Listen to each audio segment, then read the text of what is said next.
difficult situation here, and I hope this discussion will actually clear the air.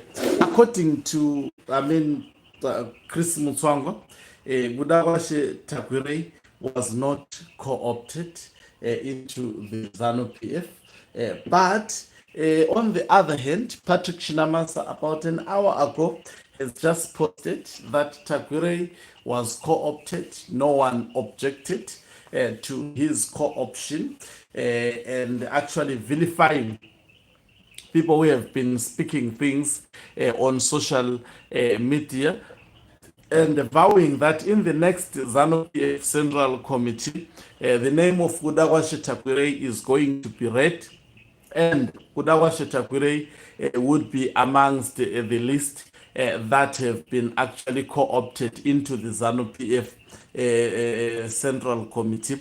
But this is in contrary to what Chris Mutsvanga has actually put on the public domain. The question now is, who should we listen to?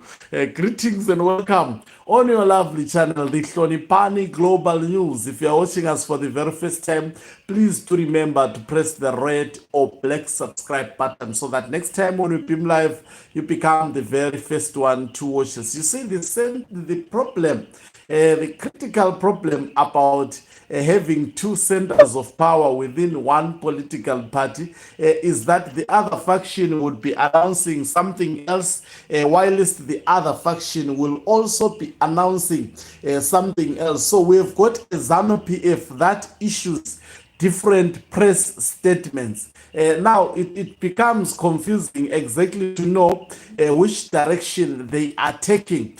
So according to Chris Mutsvanga, he made it quite clear that Budawashe Tagwirei would not be allowed to buy himself into ZANU PF, to use money to buy ZANU PF members so that he can become a central committee member. Chris Mutsvanga actually advising Budawashe Tagwirei to go through a ZANU PF indoctrination school. They call it the Herbert Chitepo School of Ideology. There was a serious backlash, especially from the Emerson Tambudzo Mnangagwa faction. Your Temba Mliswa was joining in the debate to actually hit hard at Chris Mutsvanga, who had decided to spit venom on Budawashe Tagwirei, who has given many of these Mnangagwa faction members cars to make sure that they pave his way to the Central Committee. Now, what does this actually mean? Telling the truth. Now, the truth of the matter is that ZANU PF is banning. It is seriously banning. I know most of you will not believe this. The party is seriously in trouble, and Mopi, the blood of the people they killed during Kukuraonde genocide is revenging to these people. I'm telling you, these people are fighting, and it is becoming very, very seriously and scary. Now, what this means now, we have got two factions. All of them issue statements. All of them actually use ZANU PF officials. And that on its own shows that ZANU PF is in serious flames. So, who is telling the truth here? None of the two factions are actually telling the members of the public what they should actually hear. The truth of the matter is that Mnangagwa faction wants to force Tagwirei into the Central Committee. Even the statement that has been written by Patrick Chinama, he acknowledges that there is no one who rubber-stamped the name of Budawashe Tagwirei. He actually uses history to rubber-stamp his name, to say previously provinces have actually brought forward the name of an individual, and the job of the Politburo was not to discuss about the name of an individual. It doesn't understand why the name of an individual will be debated up to the social media. but it hasn't been debated by us social media. We have been given information by ZANU PF that there is a disagreement between Mnangagwa. What is the statement? Okay, you can go to Patrick Chinamasa's page on X. You will get the statement there. Yes, let me just continue. So, in that statement, yes, on Twitter, yes, in that statement, Patrick Chinamasa, of course, everything that he says, if you listen to it very, very careful, it is not factual. Of course, he contradicts himself because there is he doesn't talk that the Politburo endorsed. He uses history to tell us how they have done it before. That before the province will just co-opt someone, they will table the name to the Politburo, and then there will be no objections, and then the Central Committee would just be informed. He says this is whereby a province will co-opt, and then people are making an issue out of an individual who has been co-opted, and saying he expect in the next Central Committee meeting, he expect in that statement, in the next Central Committee meeting, for the names, including of Tagwirei, to be read, and then that would be it. There would be no objection. He would be now part of, he said he would, but initially he says he has been co-opted. So you can tell that that statement on its own is contradicting itself. Now, if you listen to the side of Chris Mutsvanga gave us an insight into what transpired into that Politburo meeting.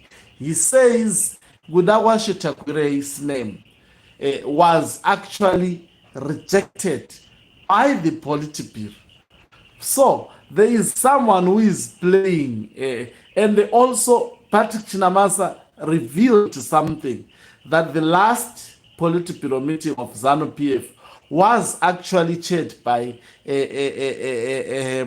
retired General Chiwenga, and he technically justifies what may have been omitted by retired General Chiwenga. He says there were minutes which were read, and those minutes had the part of the co-option of Gudawashe Tagwirei. There were certain aspects of the meetings which were actually corrected. But get this, but out of the parts that were corrected, the issue of Tagwirei was never mentioned, and he uses that to justify that by virtue of that existing in the minutes, and he mentioned it was in page 20 something of the minutes. We know people are too old to actually comprehend all the minutes. Most probably the way they wrote about Gudawashe Tagwirei is Mnangagwa faction, by the way, playing Chiwenga. Chiwenga has made quite clear that he is against Gudawashe Tagwirei. Now they use minutes to give an impression that he rubber-stamped the co-option of Gudawashe Tagwirei. It's a serious war in ZANU PF, and we like it this way. By the way, let's watch and see how it will end.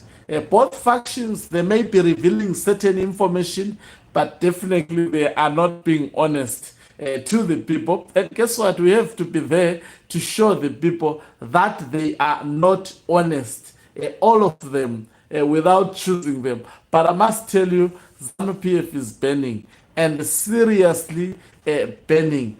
And this is a serious escalation. We expect definitely the other faction to respond. If not today, definitely tomorrow, I would be looking at what may be possible, the response of retired General Chiwenga after this bomb by Patrick Chinamasa. I think if not today, definitely tomorrow, I will come up with such kind of a heading, and I will be unpacking more. Thank you very much for watching us. If you're watching us for the very first time, please do remember to press the red or black subscribe button so that you don't miss any of our programs. You can also financially support this channel by pressing the join button and be part of our members who are the heartbeat of this channel. You can also support us on our various social media platforms. We are there on X, formerly Twitter, please, our channel.